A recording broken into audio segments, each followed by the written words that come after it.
A New York City detective. He knows you're alone. Come and play with us.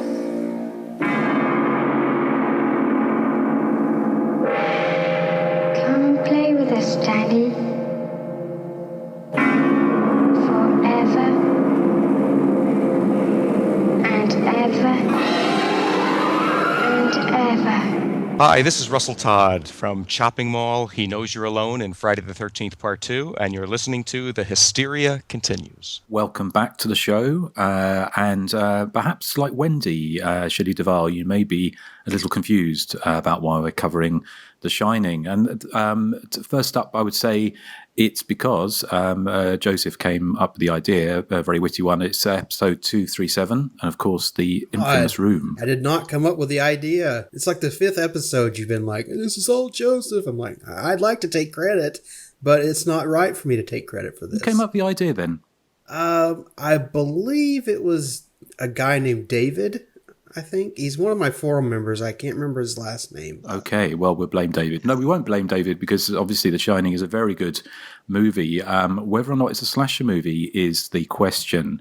And I think obviously we'll talk about that. But also, not only here's Johnny, but also here's Rob. Rob Saunders from the Deaf Nerve podcast joining us today. Rob, thank you for joining us. How are you doing?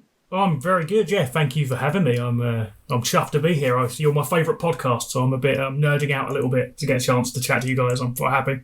Well, no, we're very, very pleased to have you with us. And of course, Deaf Nerve podcast, definitely worth checking out, especially as I guested on one of the shows talking about Halloween with Rob and had a very good time with that. And it's an excellent podcast. So do check it out. And we'll talk, Rob, you talk a little bit more about the podcast and what people can expect from all that kind of thing a little bit later. But are you excited to be talking about The Shining? I am, yeah. I love The Shining. I'm a massive fan of The Shining. Again, not quite sure if it's a slasher movie, but it's a brilliant film. And, I guess I'm a big fan of the podcast, and when you asked me to be on it, I thought, I love the opportunity to watch some sort of obscure slasher movie. And then the episode was The Shining. Or just like the obscure, that little-known slasher movie, Halloween. Yeah, a little sort of underground sort of thing, yeah. Yeah, I think it's going to be interesting to talk about The Shining, and especially actually in the context the time it was released. Obviously, 1980 was, just as a slash movie as a genre was in ascendance, certainly it was out almost exactly the same time as Friday the 13th in the United States. So I think it'll be interesting to talk about it in that context at least. But Erik, how are you doing? I'm doing good, Justin. That's my friend Barbara. She's a girl who lives in my mouth. And Barbara, what do you think about The Shining as a slasher movie? I think it's a load of bollocks. That's Barbara speaking, not me. Yeah, well, I know I've heard you're very good at talking with things in your mouth. But anyway, Nathan, what are your thoughts? Is The Shining a slasher movie? Well, I think everything's a slasher movie. Even Miss Congeniality 2, Armed and Fabulous. Hey, there are scenes of chasing in that. I am puzzled about the blood in this movie because normally it gets up on the second floor. Simpsons reference, Justin. Oh, well, there's always a Simpsons reference. I never get them, Rob, you see, whereas you probably know if you listen. I will. I'm a massive Simpsons nerd, so I get all the references, don't worry. Oh, well, I'm sure there'll be a few more along the way. So, and Joseph, last but not least, Joseph, are you looking forward to covering The Shining? I've never heard of it. It's a little movie that came out in 1980 with... it's the slasher movie. Okay. I've heard of it, yeah. So, but before we get on to the main feature, obviously we usually talk about what we've been watching recently. So, Rob, have you seen anything you want to discuss with us? Yeah, well, my life's suddenly gone from doing nothing to doing everything at once. I was furloughed from my job for since Christmas, and then suddenly I've gone back to work for the last couple of weeks, and me and my partner have just bought a house. So it's all come at once. So I've not watched a lot of stuff, but I've found time to watch a few things. I recently watched St. Maud, which came out last year, I think, which was quite a big sort of popular modern horror. And I really enjoyed it, but I don't know if it was a horror movie as such. I don't know. Have you guys seen that? I know of it. It's not one I've caught up with yet, but I know it's got very good notices. Is it kind of like a sort of bit of an art house title? Yeah, it's definitely a bit more arty and sort of serious. I found it more of like a character study more than a horror movie, but it was very good. I really enjoyed it. It didn't scare me, but it was a very good film. Excellent. And has anyone else seen that? Erik, what about you? No. Sorry. Is it about what's the kind of the plot synopsis? It's like a hospice nurse that goes and gives residential care to like a dying lady, and her nurse is quite religious, but like recently converted to religion, and she sort of decides it's her mission to basically like save this lady's soul, and and there's like it's unraveled why this nurse has suddenly become religious, and again without giving away the spoilers, but it's good. It's an interesting idea, but again, it wasn't particularly scary. Just a good film. Okay, well, it's one I've been meaning to catch up with, so I'm sure we'll do. And I take it, Nathan and Joseph, you've not seen it. What's the name of it again? St. Maud, like Saint Maud, yeah. Oh, okay. I have heard of it, but I've not seen it. Okay, it was one to do our homework. I'll be interested to know, Nathan, later if you've done any of the homework we set for you on the 1979 episode.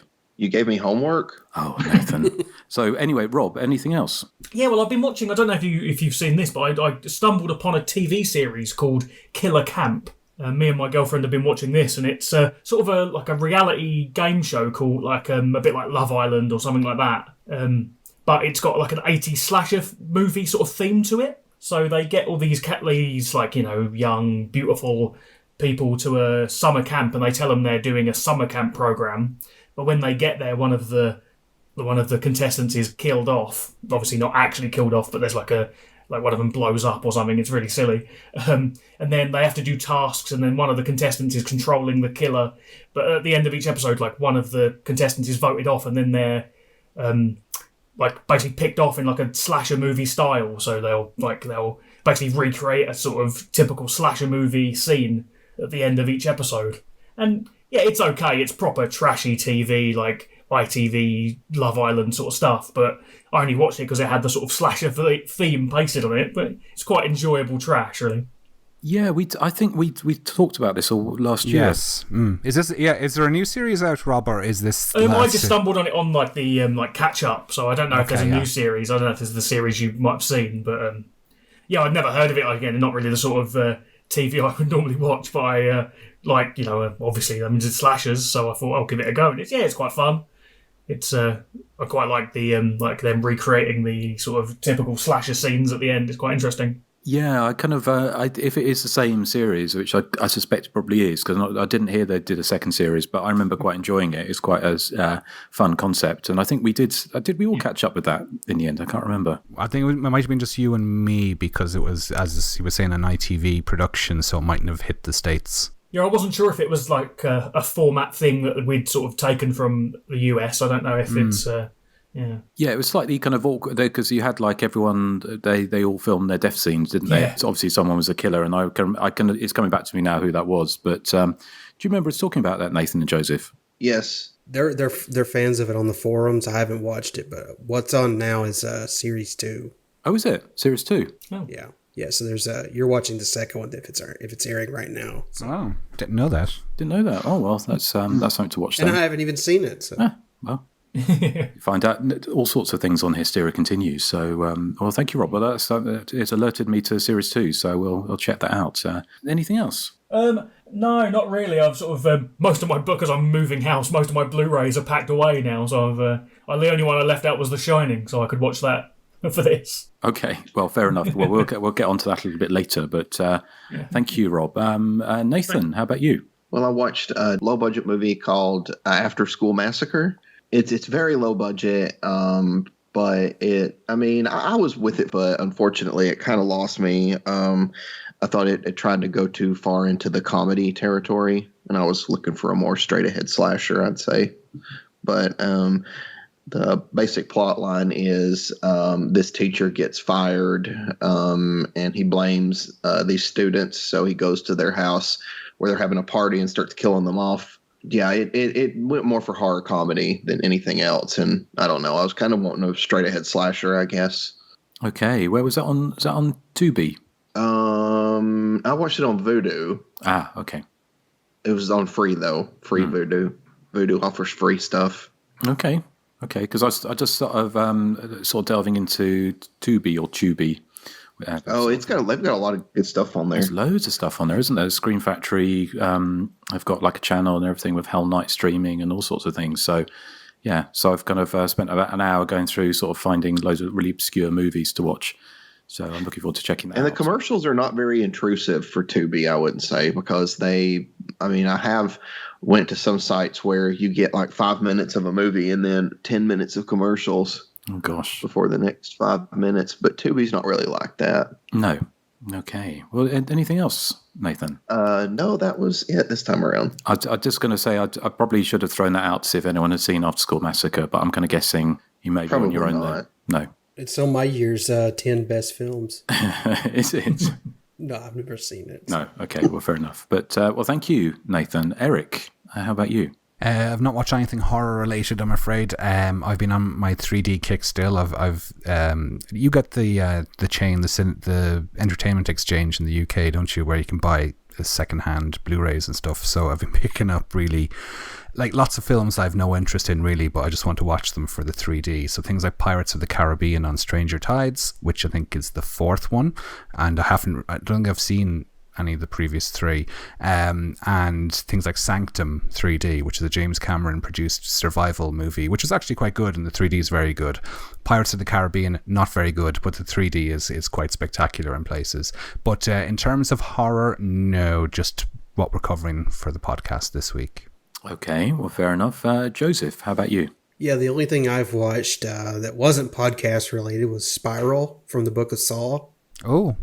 Yeah, so this is the 9th in the much beleaguered Saw series, and this one, it acts as sort of a soft reboot after that formula kind of tumbled with Jigsaw. They decided to do it again anyway, but this one got buzz with the involvement of Chris Rock. He's the lead and executive producer, and he came up with a story, I believe, and they had a surprise casting with Samuel L. Jackson. So it right off the bat, it gives the project this sort of strange legitimacy for a Saw film all of a sudden. The essential plot is that a Jigsaw copycat is specifically targeting cops for one reason or another. And Chris Rock plays the lead lawman at the center of the copycat's dastardly plot. So far, so Saw, but Spiral doesn't really do much with that formula beyond using it as like a brace to tell this really bizarre serial killer story about police reform. I know that's kind of in the news lately, so I think that's what they were going for with that. But it's all, I don't know, it's all played out like a middle school production with some of the worst, some of the most desperately bad acting I've ever seen. And first and foremost is Chris Rock as the lead character. I'll give Spiral some points in that, this character is probably the first in the entire series to actually be written as an honest, kind of humble person that you're supposed to root for. But the problem is that Chris Rock, he just doesn't have the acting chops to play this type of character. You know how in the first Saw, Cary Elwes would constantly, especially towards the end, he'd slip into that whole whimpering and really bad acting toward the finale. Well, Rock is kind of like that through the entire film. He's either squinting silently or it feels like he's doing stand-up comedy, but he never gets to a punchline. Samuel L. Jackson, thankfully he's only in maybe 3 or 4 short scenes, so he says his contractually obligated MF, and he only slightly embarrasses himself. The rest of the characters are so nondescript that you don't really care who the killer is, who lives or dies, or what they really had for dinner the previous night. So that kind of ultimately leaves the traps and the kind of ridiculous factor that made the previous film so much fun, but I don't know, here they're minimalized to like nearly an afterthought, or it just feels like it's like a tertiary nod to the old series to kind of appease the Saw fans. Although I'll give them kind of props for, they kind of trade in that whole silly factor for like this, kind of this semi-believable and raw feel. And there's this one scene with hot wax. I won't really go into it, but it's very painful to watch. So I'll give them some props for that. But I don't know. This feels more like one of those 90s serial killer films like Resurrection or Kiss the Girls, like done on a shoestring budget, like I said, with a couple of traps thrown in for good measure. There's really no element of surprise either because it's all very predictable. And it's just overall, it's just bland. I doubt anyone would be shocked by the identity of the killer, for example. But ultimately, like I said, it's just this bizarre mishmash of all these elements blended together to make, like, I don't think I would call this an offensive movie. If anything, it's not offensive enough for a Saw film. I'd say it's like just bland and vanilla. I mean, this is, we talking about a Saw film, and I don't think they're supposed to be, just dull and vanilla. They should have some sort of bombacity to them, but this was just kind of, ugh. Any of you guys had the pleasure? No. Yeah, I mean, it's just, it doesn't feel like a Saw film, but at the same time, it acts like a Saw film. And I'm not a huge Saw fan, but, beyond thinking they're comedies, but I don't know. This is just kind of very, very, very weird. Okay, well, let's say I haven't seen anything past part 2, and I kind of tempted to go back and revisit them because I saw the first one at the cinema way back when, and I remember watching the second one and being pretty unimpressed with it. So I never went past that, but maybe it's time to do that. Although, are they all muchness, or the sequels? Yeah, they're all pretty similar. Oh yeah, they're all pretty much the same. See, but I like the original series because, or at least parts 3 through 7, because they're so ridiculous and so over the top that they kind of become this like sideshow carnival attraction. But this one's just like someone decided to take just the basic formula and create the most bland, uninspired serial killer film you could think of, and just From the promotional material I've seen from it, it seems like it doesn't really even look like a Saw movie, like you said, and it doesn't seem like they've even pushed it as a Saw movie. It's almost as if they're a bit ashamed of it being a Saw movie, it seemed like, from the trailers and stuff. I don't know. Yeah, I'm not too sure on that, but it's just, it feels really weird. I don't want to say I hated it because it's really well made, but I've never been as bored with a movie, as I have this. I mean, it's just so, I don't know, it's hard to explain, but yeah, thumbs down from me. Well, talking of serial killer movies, we've had a bit of a David Fincher sort of marathon. We watched Zodiac 7, and although it's not a serial killer thing, the Game with Michael Douglas and Sean Penn, which I hadn't seen since the cinema, and I forgot how gloriously ridiculous that movie is. And have you guys seen The Game? Oh, I love The Game. I saw that at the cinemas as well. I think it's fantastic. I've actually never seen it. Oh, Yeah, Nathan, I've never seen it, it's good. It's a lot of fun, but it's possibly one of the most implausible movies that you'll ever see. Yeah, it's escape room level sort of silliness. Because, without giving anything away, apart from the main plot, it's just Michael Douglas gets gifted this experience, kind of executive game experience by his brother, played by Sean Penn. And it's supposed to be kind of like a real life kind of thriller thing. And it kind of sets into, it starts, and then you're not sure whether or not it's real or not real or what's going on. But it just goes on to the most ridiculously over the top and implausible. Like you say, it's escape room levels implausibility, but it's very gloriously silly for that. So that's definitely worth a watch. The only other thing I was going to mention, was the first time watch for me was as a film I'd always kind of been on my radar, and I've kind of fancied watching it. It's not really a horror movie, but it kind of fits into our kind of wheelhouse, I guess. Is Freeway. It's got Reese Witherspoon and Kiefer Sutherland in it. Kind of certainly Reese Witherspoon playing against type. I think it's an early role for her, and it's kind of like a modern day. Well, when it was made, was in early 90s or sort of mid 90s. Take on Red Riding Hood with Reese Witherspoon playing this kind of delinquent sort of schoolgirl who kind of after her mother and stepfather get arrested for drugs goes on an odyssey to get to her grandmother's house, and she falls foul of a serial killer played by Kiefer Sutherland. And it's kind of, I'd say it's like a more a darker John Waters movie, I kind of guess, that there's some humor in it, but it's kind of very kind of sort of edgy, say like John Waters with an edge, I kind of guess is the best way of saying it, and very over the top as well. I had a good time with that. I know there's a sequel, isn't there? The Confessions of a Trick Baby, Freeway 2, which I've not seen yet. So I don't know. You guys, have you seen either of those? I've seen them both. I think Freeway is phenomenal. It's just a really, really fun and engaging film, and Reese Witherspoon's really good in it. And I've seen the sequel. It's been a long time. The sequel is more of a Hansel and Gretel type storyline, like the first one's Little Red Riding Hood, but I don't remember the sequel being as good as the original. But it has been a really long time since I've seen the sequel, so I would kind of need to rewatch it to figure out if I still feel that way. Okay. Anyone else seen either of them? No, it sounds interesting though. Yeah, I've seen the first one. I love the first one. Haven't seen the second one. I haven't seen either, but I was getting confused. It reminds me of that film where that guy's car breaks down the freeway and then he kills his family. What's that one called? Freeway Maniac? No, Old Federal Massacre 2. That's one of Nathan's films, Rob. Yeah. Talking of freeways, I think we should cover Freeway Maniac at some point, because that'd be a fun one to talk about. And I'm sure it's dear to Nathan's heart. It is.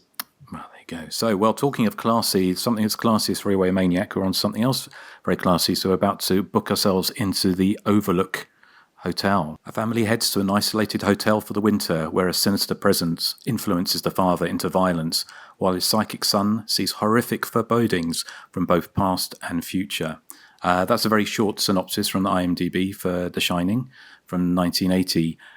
It's a film, obviously, probably needs no introduction. I mean, it's one of those movies where sections from it have passed into kind of common parlance, I kind of guess, in sort of pop culture, like the Here's Johnny scene from The Shining Jack Nicholson. Everyone knows, even if they haven't seen the movie. It was obviously based on the Stephen King book of the same name. If anything, the film, for me, I kind of rewatching it again. I think it's a fantastic movie. I found digging into its kind of background was very interesting, and not necessarily from a kind of Stanley Kubrick geeky kind of way, because that's not necessarily what we're going to be talking about, but from the point of view of the time it was made and the kind of the controversy, and also how it was received at the time, which wasn't actually particularly well received by critics. Is one of those kind of movies that has been retrofitted with a kind of critical kind of praise, really. But if you've not seen it, which I'm sure you probably have, I mean, it's the story of a man and his wife who go to a hotel up in the Colorado mountains, I think it is, over winter. He's a kind of caretaker and goes with his young son. And there's been a massacre there where a caretaker had killed his wife and his two young daughters some years before. And there's also other sort of hauntings, or perhaps, I guess the film is kind of, sort of saying, is there really hauntings, or is this man driven mad by solitude? Or is there something more sinister going on?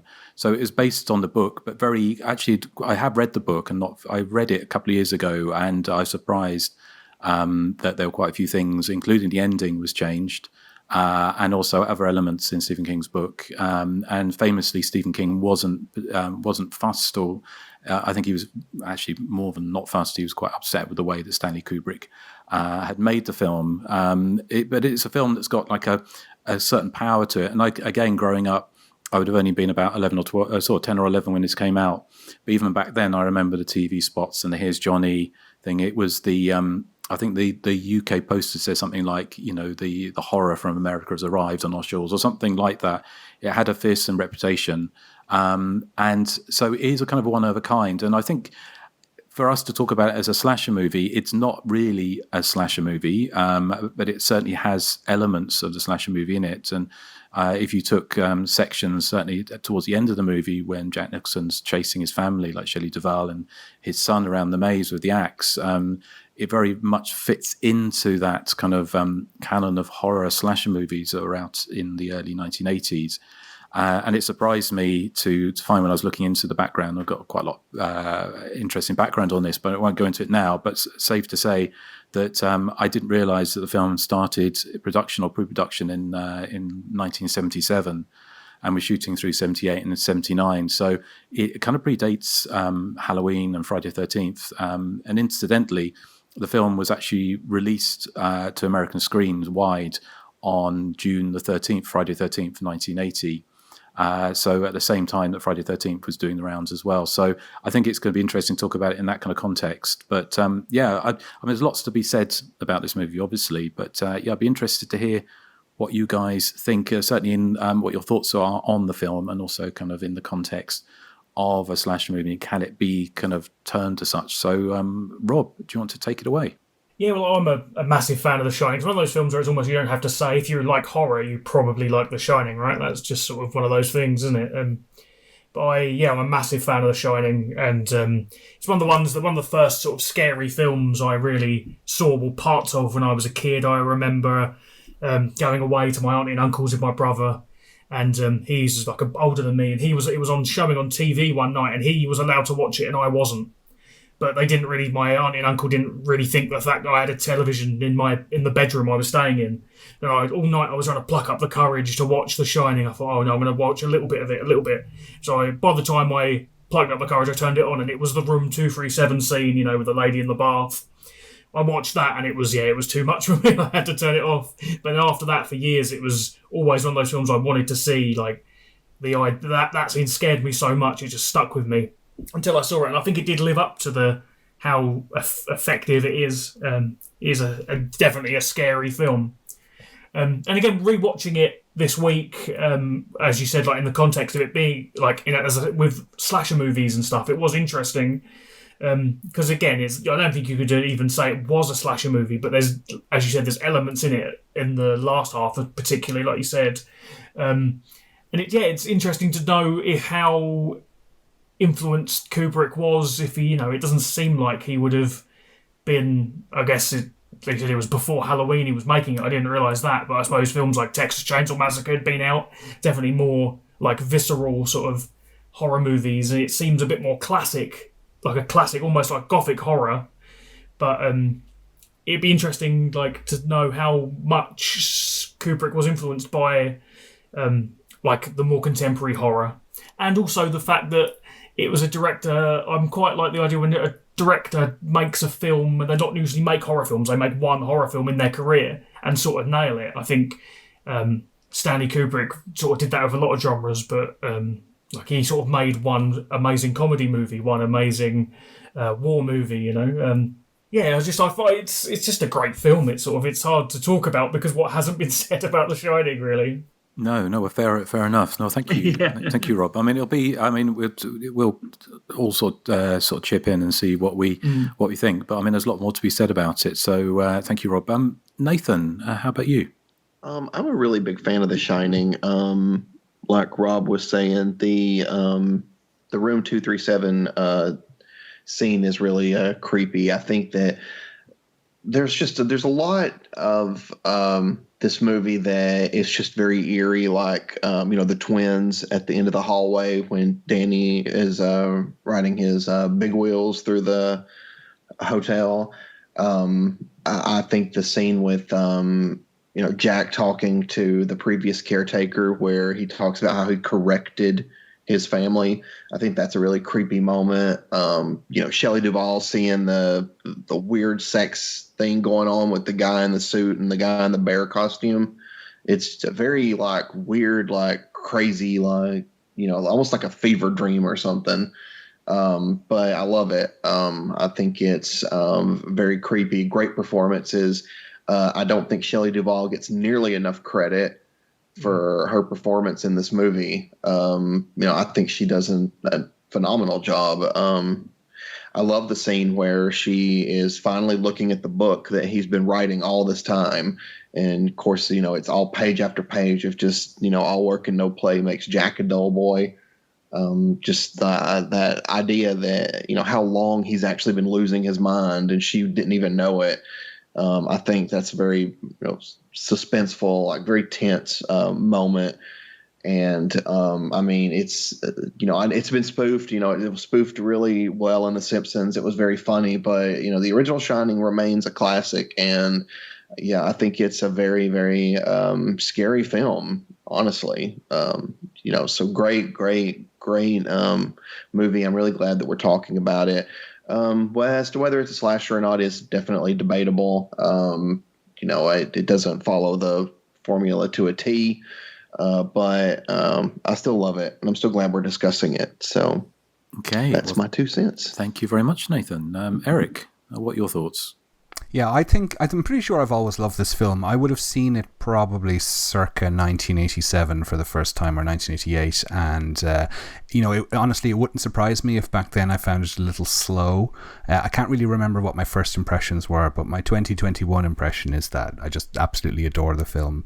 Kubrick had previously made one of my favorite films of all time, which is 2001: A Space Odyssey, which I saw at a very young age. I mean, it's 2.5 hour film, which comfortably fits a sort of a 3 hour afternoon slot on television. So it used to always be on the telly when I was growing up, and it's just a very eerie film, even though I think it's U-rated, so that there's nothing terribly violent or there's no extreme imagery in it. But I always found its atmosphere really icy and just eerie and mysterious, and I think this is what he instills in The Shining as well. It's very much 2001 done in a horror style.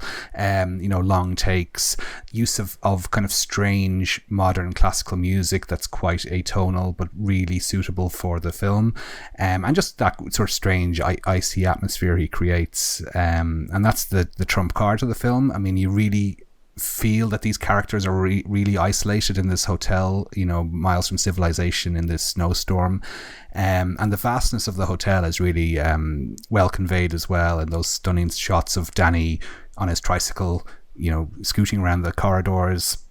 And it's kind of refreshing. I was saying, like, in my recently seen, I've been watching things like Pirates of the Caribbean on Stranger Tides, which is just non-stop incident. It's just, and it becomes quite tedious and boring after a while. And it's 2 hours. It's about the same length as The Shining, and it was refreshing to see a leisurely paced movie like this. It's leisurely paced and it's slow in a very good way, like Alien was the year before. There's a long build up before you get to the chestburster scene, and here it's a long build up really before anything overtly horrific happens, I suppose. Highlights for me, I mean, it's all the cliches, I would say, like Danny coming face to face with the twins, like Nathan was saying. I think that's an amazing moment. I love the brilliant jump scare where Halloran meets his maker. Other things I'd like to mention, though, I mean, Danny's hair, you were saying that the prolonged production date, so Danny's hair seems to change on occasion. There's at one point in the film where he's sporting like a Betty Boo or Swing Out Sister bob, which is kind of reminiscent, I suppose, of a 1920s Charleston style haircut, so maybe that was a deliberate move to tie it in with the final shot of the film. I'm not sure. The carpets and the furniture, oh my god, how gaudy were they? In a really, really good way. It dates the film terribly, but I just love the gaudy 70s furniture they have in this hotel. I mean, that iconic carpet as well with its hexagonal pattern. Love that. I love the opening credits, just those sweeping shots over the lakes and forests as we follow the Volkswagen Beetle as it makes its journey up to the Overlook Hotel. I think that's breathtaking, and I thought it was quite unusual the way the opening credits scroll, which is, I don't know if I've ever seen that in a film before. It scrolls like it's end credits almost, which I thought was an interesting touch. I love the scene with Grady. I think you mentioned this, Nathan, where Grady and Jack are in that very bright red bathroom discussing in a very kind of stagey manner, but it's there's something very eerie about that, and that's my phone, sorry about that. As for the plot of the movie, I suppose it's quite simplistic in many ways. It's I'm all about surface level when I'm watching films. I mean, I'm not an academic, which, means I really shouldn't be doing audio commentaries for starters. But I'm well aware of the myriad readings into this film, and I love reading about them. I mean, a lot of them are conclusions I could never jump to myself. I'm too busy being like sexy and brilliant in other areas of life that I just don't have time to be really going for in-depth analysis into these films. But I do like reading, what other people have read into the film. That was a documentary called Room 327 or 237 or whatever it was called.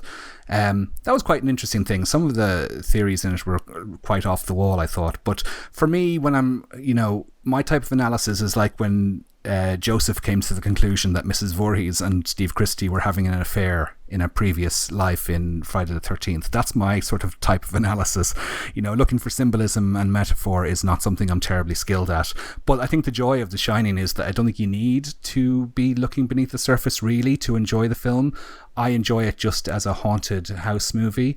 In terms of it being a slasher film, I mean, I guess it was kind of marketed as one when it came out. The UK poster has a picture of Shelley Duvall cowering in the bathroom whilst the axe is coming through the door. So that kind of would insinuate they were kind of trying to market it as a slasher film over here. I think he had a different poster in the States, so I'm not quite sure. But it's slasher credentials. I mean, yeah, I think we're clutching at straws a bit, if I'm quite honest. I mean, I can kind of see where you guys are coming from when Jack goes loopy and is going around with an axe. It is kind of slasher-ish, but for me, it's a haunted house movie, I'm afraid. I mean, my only gripe with the film, and it's a minor gripe, is that is the character of Tony, who's the boy who lives in Danny's mouth. Anytime he makes an appearance, I think the film treads a too fine a line between sort of fantasy and absurdity. I spoke about this before, but when I went to see The Exorcist at a revival screening in about 1991 or 92, the audience were mostly laughing every time Reagan, let her potty mouth loose. And I imagine if I went to see a revival screening of The Shining, I think anytime Tony made an appearance, I think the audience would probably be giggling. Erik is ugly. Tony. That was Tony, not me. Well, I think Tony is going to get the wrath of Daniela. I hate you, you whore! Yeah. And what does Magdalena have to say? You're a cheap whore. There you go. So Tony, you can just go away. You're just a horrible person. As a quick aside, to say about the how it's promoted as a slasher movie, and certainly was that the Here's Johnny was everywhere, that iconic thing. But the TV spot that I played, the actual the TV spot and the American trailer was pretty much almost exclusively of Jack Nicholson chasing Shelley Duvall and Danny with an axe. And I think you're right in saying that the way that it was promoted as a slasher movie because slasher movies were big box office at the time. So it's not a massive surprise that they kind of did that, especially because Stanley Kubrick was famous for taking 5 years between films and taking forever, like 100 shots for each thing, and taking forever to put a film together. So the very quick dynamic of genre films and other types of film as well changed very quickly in the space of 5 years or 3 years. So yeah, I can see why they would have done that. But certainly, I think if I was going to watch it for the first time now, I would have thought the more of the movie would have been that kind of slash dynamic, and it isn't. But yeah. So, is there anything else you want to say, Erik? Speaking of the trailer, I suppose I love the other trailer that has just the blood coming out of the elevator, which I think is a great shot. And it makes for a very mysterious kind of teaser trailer. Teaser trailers are something I really love, where they don't actually tell you much about the film, but just give you a sense of its vibe. So yeah, I love that trailer as well. But no, overall, I think I adore The Shining, and I was watching the US cut, which is about 20 minutes longer than we got in Europe, and I never felt bored in its 2 hours 20 minutes compared to, dare I say it again, Pirates of the Caribbean on Stranger Tides, where I was constantly checking my watch going, yeah, the 3D is good, but I'm just not into this film at all. Whereas with The Shining, even on what must be my 20th viewing of the film, I was still gripped. I'm out of interest. I mean, what was in the extra 20 minutes? Because I know he kind of kept on. There's a big 5-minute sequence at the start that's not in the European cut, where Danny, a nurse comes to visit Danny at their home, not in the Overlook, at their actual home, wherever they're living before, and she asks him about Tony, and this is where he says the line, "Tony is this little boy who lives in my mouth." So we never got that line in the European cut, and the scene goes on for about 5 minutes, and I'm trying to think of any other significant moments. Is the shot when she goes into the gold room and there's skeletons? Is that one that isn't in the original UK version? I'd have to look. Did you see that? You watched the UK version? I watched the American cut. Yeah. When I watched it this week. I only saw that recently. Yeah. Justin watched the shorter cut, didn't you, Justin? Was there a scene where Shelley Duvall went into a room and saw lots of skeletons towards the end? I watched the making of, which is Stanley Kubrick's daughter. There was, I saw there was thing, and there was another shot of like a woman holding a severed head, which wasn't in the movie. Oh, I don't remember that scene. It's a woman, and she's got like a severed head, and it looks like a kind of a mouldy severed head, like it's like an old body. So, and I never remember seeing that in anything. So, how much was cut. But there was also, wasn't there? There was a scene originally of like a coda at the end of the movie. Yeah. Was that in the version you saw as well? No, that apparently all the elements of that are completely lost. I mean, we'll mention it in the background, I suppose, but we need to get Joseph's thoughts first. Yes, Joseph, what are your thoughts on The Shining? I've always found the scene where Willie is hacked in the back with the axe to be really sad, because, I mean, he was coming to rescue the lot of them. That's another Simpsons reference, Justin. I love The Shining. My problem with the film is that I've seen it so much, throughout my life that it's really hard for me to watch. This is like my older brother. It's one of his favorite films. So obviously we watched this a lot growing up. And I think he'd play it he'd play at least once a day, if not twice or 3 times a day growing up. But another problem I have with the film is that Jack Nicholson, I've always seen him as this kind of guy who's on the edge already. So I didn't really quite buy his descent into madness. But having said that, I think he's fantastic in the film regardless. And like Nathan said, I think Shelley Duvall doesn't get the credit she deserves, because for me, this is really Wendy's film. And especially if you watch this through Wendy's point of view, it really takes on a whole new meaning than it does watching it through Jack's point of view. I love the film. I think it's gorgeously shot. It's really breathtaking to look at. Like Erik said, I love the 70s, like gaudy, like orange and burgundy carpets, and the furniture. It's just so hideous, and I love it. It just really takes me back to that, that time and place. I love this, the hedge maze scene. I mean, that's it's a given. I love the scene where, the quieter scenes where he's sitting in the hotel bar and he's just discussing things with the I guess the ghosts in the hotel bar. I mean, it's just a fantastic movie overall. I think, like I said, I think delusion, being oversaturated through the years has kind of taken out some of the sting to it. But if you take it under its own merits, it really is a fantastic film. So thumbs up from me. I love it. I think it's a great movie. I'm not really sure why Stephen King has a problem with it. I'm sure we get to that in the background. But my thing is, I think this movie, everyone kind of deconstructs it and picks at it, that they don't really just they really take the time to sit down and just take it under what it is. And it's just like Erik said, like this haunted house film. And I think it's really good at it. If you just stop, picking at, what does this mean? What does that mean? And just enjoy the visual aspect of it. You have a really good time with it. So that's my opinion on The Shining. I think it's a good pick. Not a slasher film. I think it has a lot of good, a lot of references to slasher films. But overall, I don't think it's a slasher film. But like I said in the past, I don't mind covering films that use or borrow from the slasher film. So, great film. I was going to say, just to sort of, while we're sort of mentioning about the Jack Nicholson or Shelley Duvall, I think the reason that Stephen King was so upset with it partly was that in the novel, I think the Wendy's character isn't this kind of slightly sort of mousy kind of woman who's kind of screaming and crying all the time. She's actually like a much stronger character. And also, I think with Jack Nicholson, I think you hit it on the nail on the head with it. Although he's fantastic in the movie, and it'd be difficult to imagine anyone else doing it. Although obviously there have been kind of remakes of the Shining. But Stephen King said he wanted John Voight or someone else to. John Voight was the person he really wanted to play the main role, because he said Jack Nicholson already looks unhinged. And he said in the novel, you actually see this, because it's a very personal novel for him, because he wrote it when he was an alcoholic, and he was having trouble with his son, and he's kind of being able to connect and all these kind of things. It's a very personal novel for him, and he sort of said that he needed that character to be very relatable and a really nice guy who very slowly morphs into this homicidal kind of creature.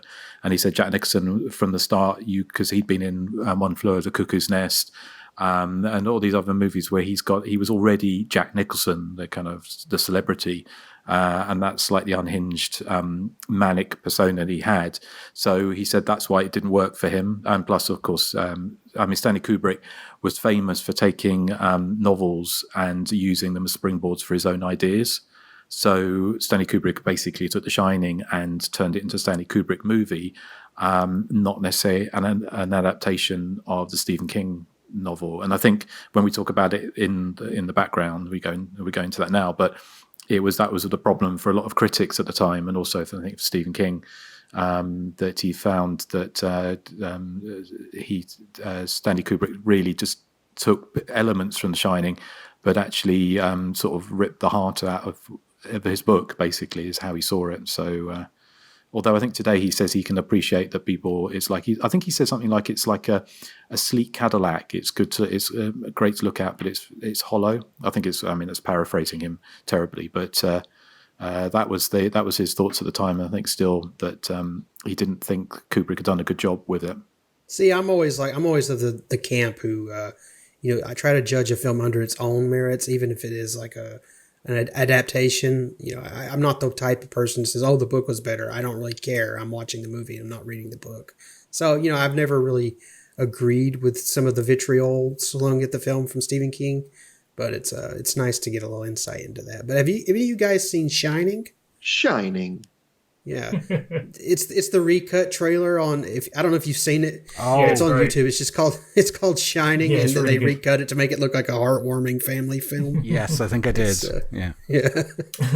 Well, let's talk a little bit about some background, because I know Rob, did you talked about? You said you might, if you had chance, you probably didn't. Well, you may. I don't know if you have, but chance to rewatch the documentary about the 237. Yeah, the Room 237. Yeah, I didn't get to. I've seen it a couple of times, that documentary. I didn't watch it. I didn't get a chance to watch it this week, but I do find it fascinating that it's a film that people just pick apart and always have. And I guess that's more of a Stanley Kubrick thing, though. I think they do that with all his films, don't they? He seems to be one of those directors that has like a almost cult-like following where people just pick apart his films. And again, watching Room 237, some of it, I think Erik said that some of the theories in it are just a bit too out there. The moon landing stuff's a bit much for me to get on board with. But I think Kubrick did put so much detail in all his films, very dense with information. And I imagine some of the stuff, I think a lot of it, doesn't it allude to some of it being about like Native Americans and like the genocide then and things like that, which I'd imagine Kubrick probably did put nods to it in there. There seems to be little things, but yeah, some of them are a bit out there. I think the moon landing one is the most out there. I don't understand, if you were involved with faking the moon landing, I don't understand why you would put little clues in the films you're making. I love how people will take these disparate elements and weave them into this fictional narrative. And he faked the moon landing. Yeah, okay. Well, I imagine it's more likely that Kubrick was having it was an in-joke for him, wasn't it? Because I did read somewhere, or I think I saw the guy who played Danny, and he was at a convention I watched. There's on YouTube, and I think he was talking a little bit about this, and he sort of said that obviously he was 5 years old when this was being made, so he certainly wasn't in on any kind of this kind of whether or not it was this deeply layered movie with all this symbolism. But he said that Stanley Kubrick's daughter has sort of dismissed this idea that it was a film that was kind of micromanaged. I think it kind of was micromanaged, but it wasn't a film that was, they were even talking about saying the type of soup can, weren't they, in the things like that. It was kind of just really, it was almost it just kind of spiraled off into this kind of conspiracy theory type things, and it was entertaining to watch. But it's called cherry picking. It is indeed, yes. So I'd imagine if the exact same film was made but it wasn't directed by Stanley Kubrick, I don't think people would have picked it apart so much. I think it's more a Kubrick thing than it is a Shining thing, if that makes sense. I do. I wonder, actually, I was thinking about it, because I was we'll get into background in a second, but just one thing I was going to mention is, obviously with Stanley Kubrick, he kind of, he did make Doctor Strangelove and 2001: Space Odyssey, but he was this kind of auteur that people were I think they were surprised that he was making a horror movie. And I think before the film came out, it was kind of, he'd called it himself. I think he sort of said it was going to be the horror movie to end all horror movies, or the ultimate horror movie. And whether or not people needed to find something else in the movie, and they kind of, because at the time in 1980, it got released the same time as Friday the 13th, and of course Siskel and Ebert were ripping apart that movie, and critics were saying slasher movies were one step above or below hardcore pornography. It was a disreputable genre. So whether or not there was something, critics were desperate to try and sort of add some more gravitas to the movie because Kubrick was directing it. I don't know. Yeah, and The Shining has always been one of those films where people that aren't necessarily into horror like it. I've had a few people on my podcast who aren't necessarily big horror fans, but The Shining is almost one of those films where they'll say, "Oh, I'm not really into horror, but I really like The Shining." Yeah, it's kind of interesting, isn't it? So, let's sort of dip into some background. Is there anything you wanted to sort of, come up with anything, Rob? Nothing in particular. I'm sort of always fascinated with Stephen King in general and how there's so many adaptations of his films. And generally, the adaptations are better than the novels. Like, I really like The Shining, the novel, but I think the one thing Stephen King needs is a good edit. Like, all of his novels are so long-winded and there's too much in there. And I think the best adaptations are always the ones that cut it down. I think Stanley Kubrick did a good job of making that into a film rather than this big, overblown novel, which is, again, it's a great novel, but I think works better. The film works better. And similar with, like, it is such a huge novel. It's ridiculously big. There's no way you could make. They've tried several times to make it into like these 2-part films and stuff, but it doesn't. You've got to make it different because there's no way you could make that novel into a film. My favourite Stephen King is probably Carrie, because that's the most sort of concise novel. It's got an interesting concept and it's like just an easier read. And I love the Brian De Palma film as well. I think, again, a good example of making a Stephen King novel into a great film is that one, yeah. Okay, no, I agree. I think we talked about this on one of the other episodes, sort of saying, I think we mentioned The Stand, and for me, I actually prefer Stephen King when he doesn't get too into the supernatural. I don't mind, but when he gets too into the fantasy realm, I kind of find it a bit off-putting, personally. Yeah, I agree. I think a lot of it, because I think a lot of it's like quite Lovecraft inspired, isn't it? So he kind of has his own version of the mythos, and it gets very close to like a sort of fantasy epic rather than a sort of tight horror novel a lot of the time, doesn't it? Yeah, absolutely. So, well, thank you, Rob. Nathan, have you got anything for us? No. Patented. So we need to trademark that. But Erik, how about you? Yeah, so I found a website called The Overlook Hotel, which is actually run by Lee Unkrich. I'm not sure how to pronounce his surname, but he's the director of Toy Story 2 and 3, and he does various bits and bobs for Pixar. So he runs this website called The Overlook Hotel, which just it's kind of a blog that he'll put up a Polaroid or a still image from and explain the background behind it. And it's actually got lots of information.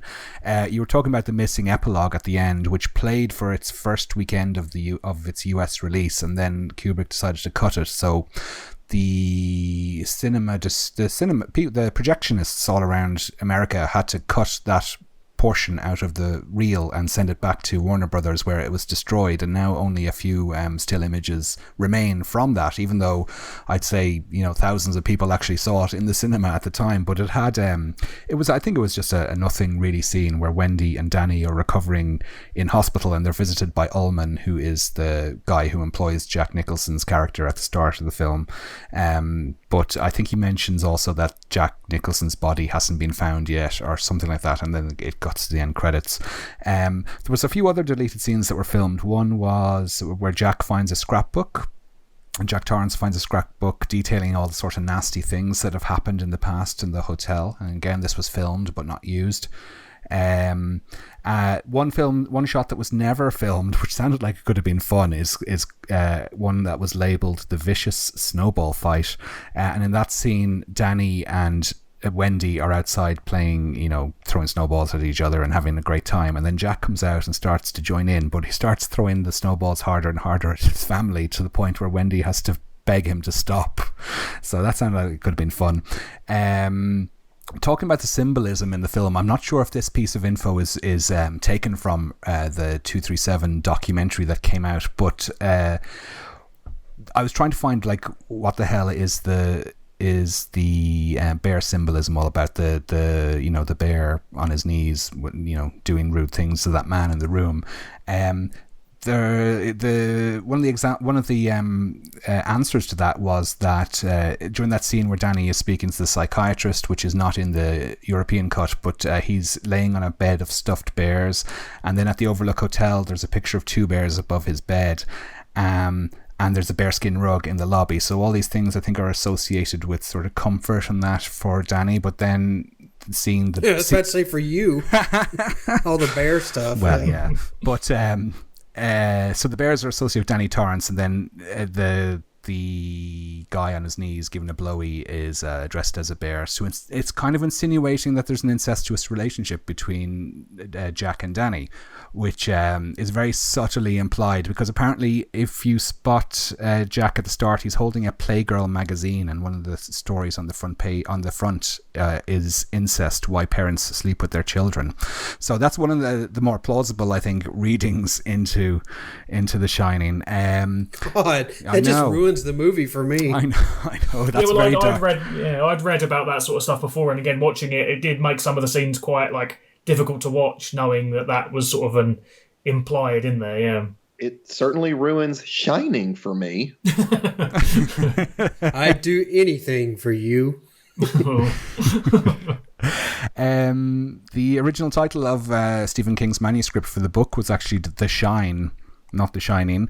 And in the book, the room is numbered 217, not 237. And apparently it was changed for the film because the owners of the real Overlook Hotel, whatever, I'm not sure what the hotel is called, but they had a room 217 and they were worried that nobody would want to book into it after the film came out. So they didn't have a room 237, so that's why they changed the hotel number. But ironically, ever since the film has come out, their room 217 is their now most popular room in that hotel. The poster art for the US version, at least, was created by Saul Bass, who, of course, was a director of a film I'm always banging on about on this podcast, Phase 4. And he also did lots of opening title sequences for Hitchcock movies. I'm looking here. Yeah, Stephen King actually wrote a screenplay for the film, but Kubrick decided not to use it. He decided to adapt the novel himself with the help of the novelist Diane Johnson.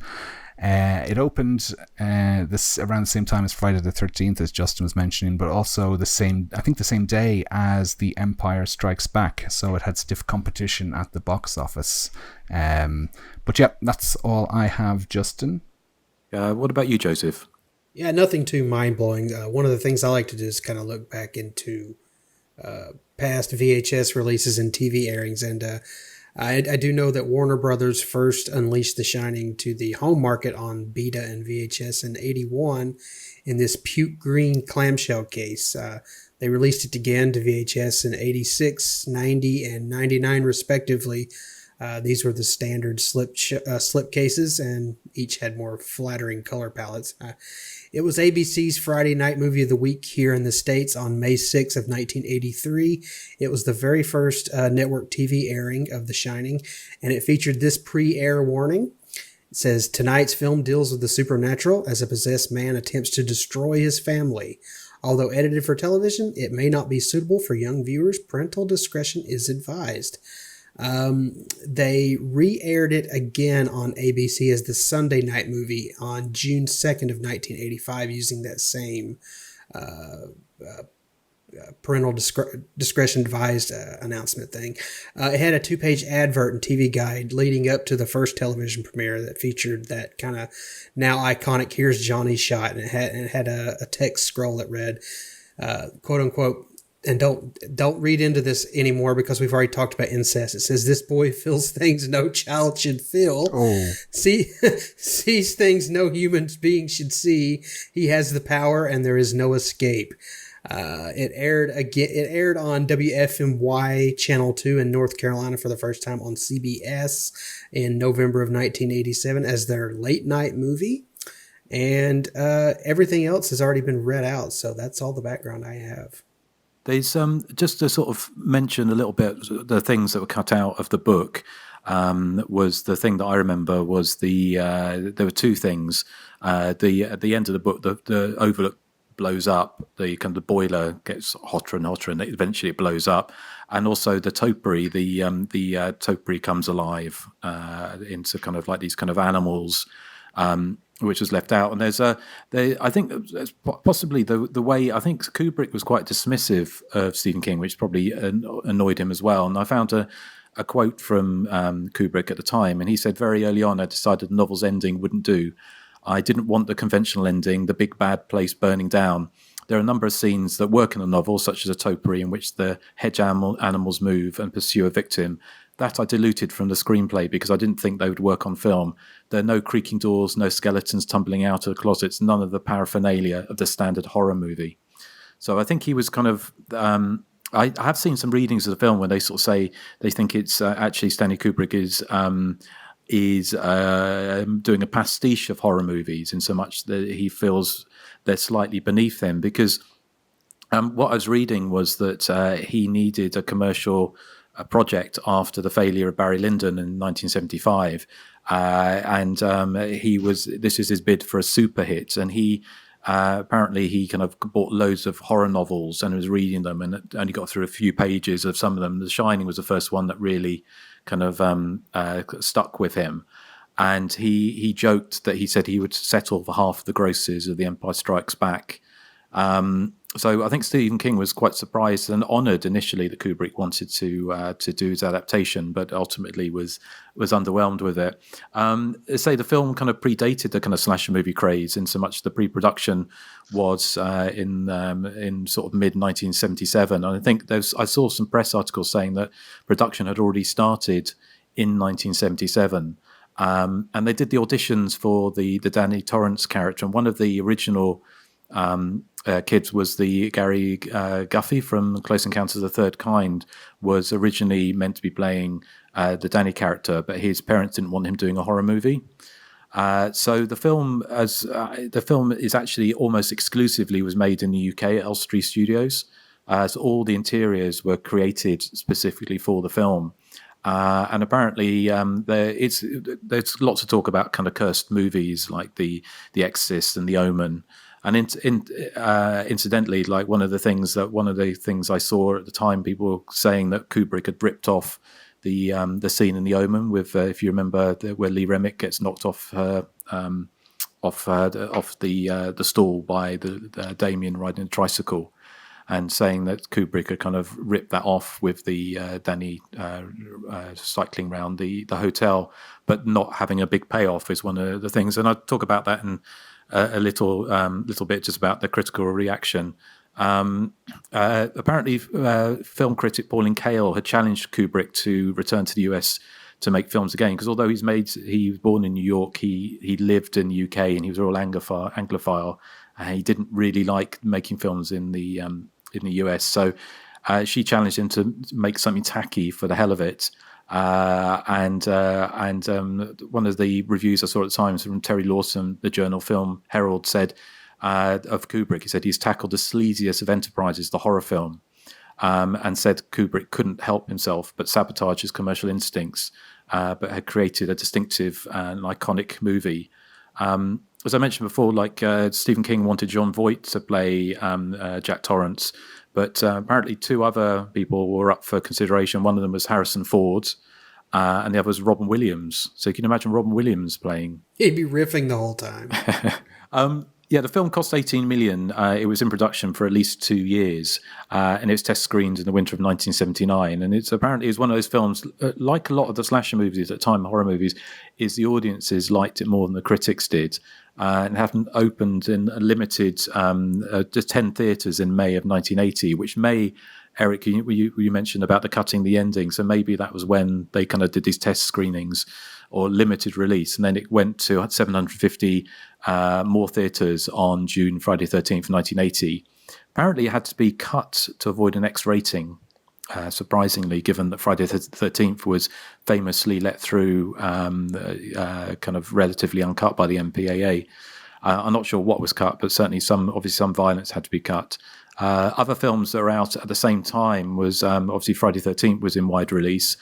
Windows, the kind of the lesbian version of Cruising, for want of a better term, which is kind of tangentially kind of a slasher movie. The Michael Caine sort of film The Island, which I've never seen, but that's kind of like Killer Pirates, isn't it? Critics at the time compared The Shining unfavourably to John Carpenter's Halloween.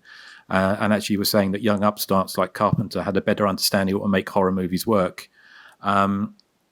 So just a couple of other quick things. One of the kind of reviews I've seen, Peter Travers in the Journal News said, for Friday the 13th groupies, there are blood and guts scenes that could raise goosebumps on vinyl. But he said the film was too long between shocks and called The Shining a sad failure by a master. There's not wall-to-wall blood and guts in The Shining, unless I missed something. Well, he did say wall-to-wall. He said that for Friday the 13th groupies, there are a few blood and guts scenes, but he said they were too long between shocks. news reports at the time said that Warner Brothers was surprised that the movie underperformed given the pairing of Kubrick and Nicholson. What else was there? There's one of the worst reviews I saw of it was from John Marlowe in the Miami News. He gave a terrible review and says, "No way you're going to walk out to Stanley Kubrick's The Shining feeling scared, shaken, or even slightly terrified. Sorry, but if you're looking more at departing the theatre, all depressed and puzzled as how such a great story and collective super talents could make such a hapless and weak film as this." So it's very much in retrospect now the film has created this kind of, although it's a big hit with audiences. It's very much a film that's kind of retroactively critics have warmed to. I mean, there's other bits, but I mean, I've been going on too long. But yeah, ultimately, the film was kind of a film that it gained a reputation over years, but was actually seen as relatively weak compared to the horror movies that were coming out at the time, which I think for now, when we look back at it, we wouldn't see it that way. But certainly that was the case back then. So, interesting. So, well, I don't know if that's everything. Has anyone ever seen this? Because I know Stephen King did a TV sort of remake of The Shining. Has anyone seen that? I've never actually seen it. No. It wasn't bad at all. It was it Steven Weber, I think, played Jack, and Rebecca De Mornay plays Wendy. And I think it's a little bit closer to Stephen King's book in that, Rebecca De Mornay's character is a very kind of tough character. She's not like Wendy from, Kubrick's version. Yeah, it's just interesting, isn't it, that Stephen King, because he did the same with Carrie as well, right? Did they do a TV remake of Carrie? Yeah. And I've seen that, and that wasn't particularly good. I didn't enjoy that. No. But I love the Brian De Palma one. And have we all seen Dr. Sleep, the sequel to The Shining?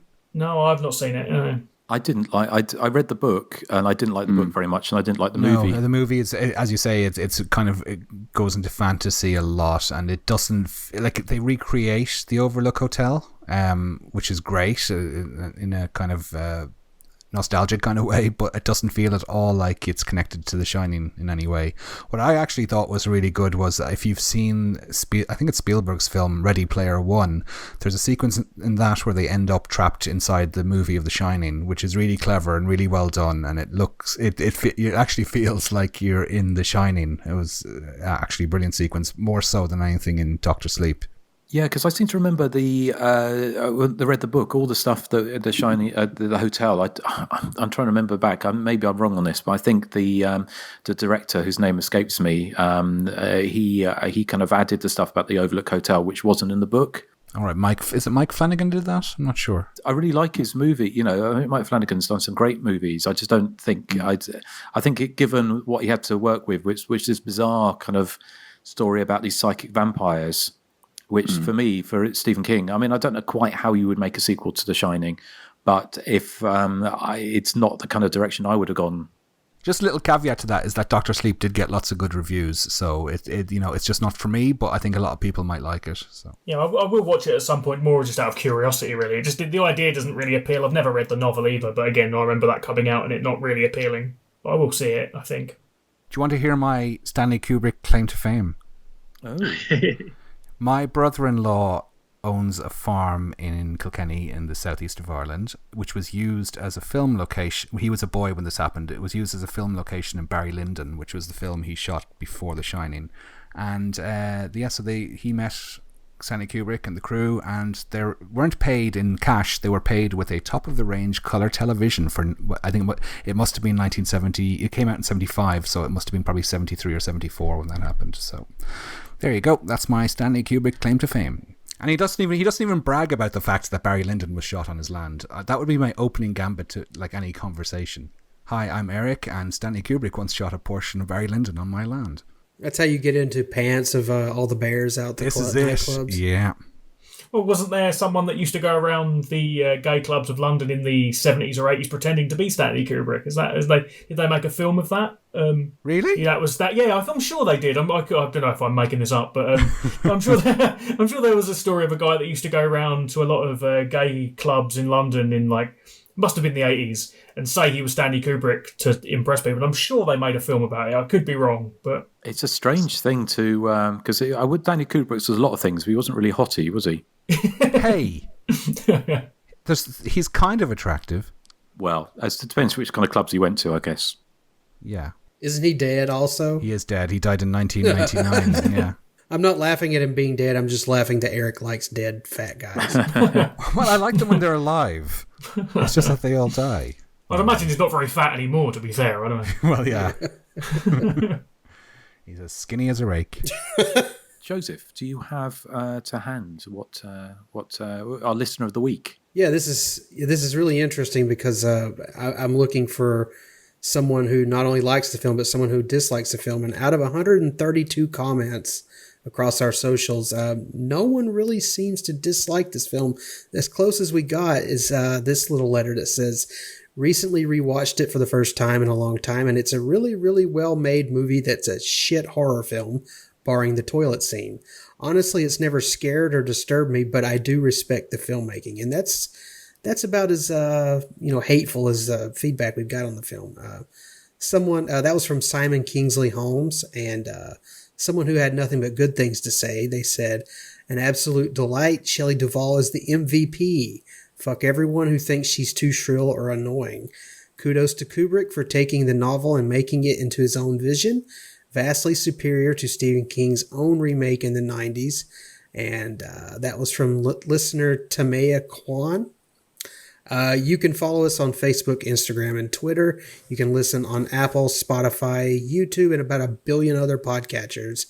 If you like our show and want to make us rich beyond our wildest dreams, consider joining us over on Patreon for as little as $1. $100. And as little as $100. Yeah. That'll bump it up. And death threats and spam can be sent to the hysteriacontinues@gmail.com. Okay, yes, please. Thank you to everyone who supports Patreon. And we've got lots more coming up, including we're top threes of the 1990s. We're about to commence on that. So, Well, I think talking of desolate things like the Overlook Hotel, here's Eric's Joke of the Week. It's my joke of the week. It's so freaking fantastic. We should mention at this point that Rob Saunders is a stand-up comedian as part of his daily life. Is this true, Rob? It is, yeah. Okay, well, prepare yourself for some major lollage. Here we go. Jack and Wendy's son was arrested for video piracy. The FBI found out that Danny Torrance, Torrents,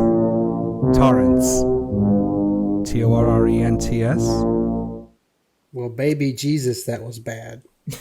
Just because it's too sophisticated for you. I don't think you understood the joke. He torrents.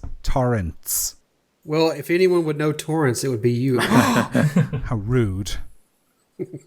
No, actually, I liked it. It was good. Maybe put it in the middle of your set. So hurtful. Oh, Erik. So Erik's hurtful. getting constructive criticism. So oh, my hurtful. goodness. So here we go. Here I've got some feedback. So here we go. It's quite a long one, so get ready. Dear Nathan, Erik, Joseph, and Justin, thank you for all the hours of joy listening to your podcast whilst doing the dishes, chores, or just enjoying a stiff one. A drink, that is. First, I have to admit that I'm not a huge slasher fan, gasp, in inverted commas. Yes, I've seen most of them, and I do like the subgenre. But over the years, I slowly drifted towards Eurosleaze, which is an alternate universe in itself, which, of course, Erik inhabits. I first heard of you lot on the commentary of Vinegar Syndrome's Nail Gun Massacre. Up until then, I mostly heard cast, crew, director, historian commentaries. And to be honest, I didn't know what to make of it at first. Were you joking? Were you riffing?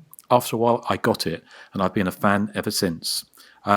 Maybe I'll write more if you're interested in what it was like growing up in the uncut Netherlands in the 1980s.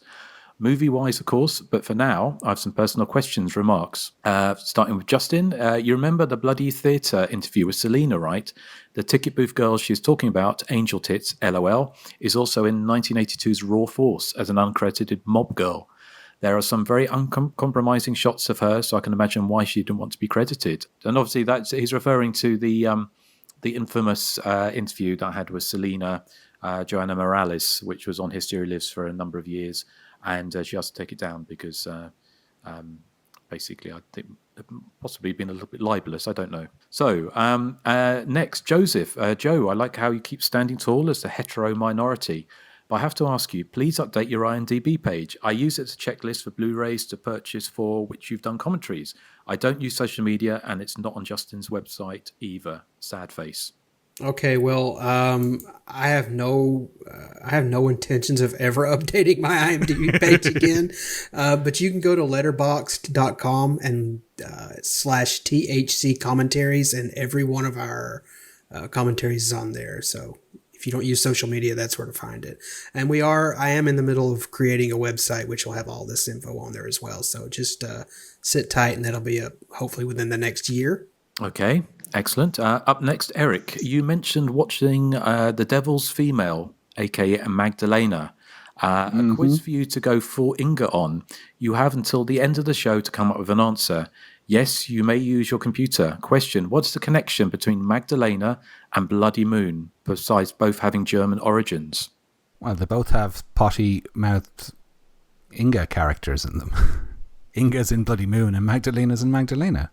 Well, the person who's written hasn't actually provided an answer, so... Well, how's he supposed to answer it? How's he supposed to know if he's right or not? Let me right back in, whoever you are. I'll have a Google around and see if I can come up with an answer before the end, which is coming up very shortly, I know. But well, and Nathan, it says, "I'm so disappointed in you." Oh, Nathan, I'm surely thought you would have picked Deathbed as your your 1977 number one pick. Well, maybe it will show up in the future. You mentioned the bed that eats while discussing Johnny Depp, which was a funny coincidence. I like your picks and your refreshing look on things. Love from a fellow smoker. Smiley face. Oh. So why didn't you pick Deathbed as your number one, Nathan? I don't know. I think you had mentioned that you were actually going to pick it as an episode at the time. So it may have been for that reason. A lot of times I won't pick something if I want to cover it on a full episode. Well, we've got such sights to look forward to then, haven't we, if Deathbed's coming up soon? Yes, and I have so much more shot on video stuff that I want to show you guys. Help us. Hey, Rob, can I join your podcast? Yeah, I'll watch some shot on video stuff with you. Come on. No, we're trying to escape from shot on video. Well, just to finish off, it says, well, guys, that's it for now. Keep it up, oh matron. And remember, someone's always watching. And it says Rick, in brackets, not my real name, the Netherlands. So the mysterious Rick, not his real name or her real name. Erik, did you Google anything? Yes, I can't find any information that would link the two, apart from being a German production, as you said. Rick just wrote back in and said they're both the spitting image of Erik Dreffel. Well, they're both lovely, glamorous ladies, Inga and Magdalena. Yeah. So, Rob, what's up next for you on your podcast? Well, I'm having, like I said, I'm having a bit of a busy, like a few weeks because I'm moving house. So I'm having a little break of recording at the minute. But yeah, my podcast, Death Nerve, it's just an interview podcast about horror films. I interview a different person each episode about a horror film they've picked, and it's a sort of a mix of stand-up comedians and like people involved with horror. So I've had yourself, Justin, on there, Graham Humphreys, the poster artist. Oh, I love his work. Mm. Yeah, it was amazing because he actually showed me over Skype his original Evil Dead painting, and I bit of a geek out when he did that. Yeah. Oh God. We did top 3 horror movie posters way back when, must be 10 years ago, and one of mine was his work for Freddy's Revenge, which I love. Yeah, we spoke about that on the podcast actually. The Freddy's Revenge poster. And like stand-up comedians, people like Elf Lyons, and if you're into British comedy, and Andrew O'Neill and people like that. And so yeah, it's I really enjoy it. I think it's just an excuse for me to talk about horror films, really, which I'm sure is the reason you started this podcast as well, right? Yep. Actually, I was blackmailed into it. Justin had compromising photos of me. Justin's holding us all hostage. Call the police. And Rob, where can people listen to Death Nerve? Yeah, that's all of the usual podcast places, so Spotify and Apple Podcasts, and it's on SoundCloud as well, and all the usual podcast places. Spotify is probably the one I sort of push about a bit more, but yeah, you can find it with a quick Google. Death Nerve, a horror movie podcast, it's called. Excellent. And what are we covering next time? Okay, so I'm going to go for a film that I haven't seen since it first came out, and I don't even know if I like it as such, but let's go for, I think, 2006 and Hatchet. Excellent. Okay, right. Well, I guess it's my choice what we're playing out with, isn't it? As it's my pick. That's my pick. I get to pick the song. Oh, is there a Susie and the Banshees song with Shining in the title? There is. Well, this time I'm going to pick Red Over White by Susan the Banshees, the Thorn EP version, which is all about snow and blood falling on snow, which I thought is quite apt. Is it about her getting hacked up in the snow? No, but I think it's very apt. So anyway, so that's my choice. Eric, you can see what Toya is there. I can imagine actually for Hatchet, thinking Hatchet Face, Toya, there must be some kind of song that ties in. Rob, he's just jealous because Susie's never been on Celebrity Cash in the Attic.